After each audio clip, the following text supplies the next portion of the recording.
கடல் நீர் ஏன் இவ்வளவு உப்பாக இருக்கிறது என்றால், மழை பெய்யும் போது மலைகள் மற்றும் நிலத்தில் இருக்கும் சிறிய கனிமங்களை கரைத்துக்கொண்டு நதிகளாக ஓடுகிறது.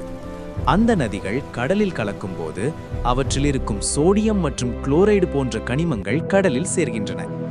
ஆயிரக்கணக்கான ஆண்டுகளாக இது தொடர்ந்து நடந்ததால் கடல் நீர் மிகவும் உப்பாகிவிட்டது. இப்போது அலை பற்றி பார்ப்போம். கடலில் காற்று வீசும்போது அந்த காற்றின் சக்தி நீரின் மேற்பரப்பை தள்ளுகிறது.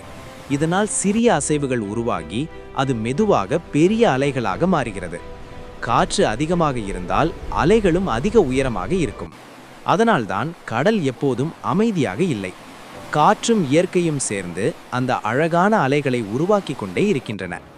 அடுத்த முறை நீங்கள் கடற்கரைக்கு செல்லும்போது அந்த உப்பு நீரும் அலைகளும் பின்னால் இருக்கும் இந்த இயற்கை ரகசியத்தை நினைத்து பாருங்கள்.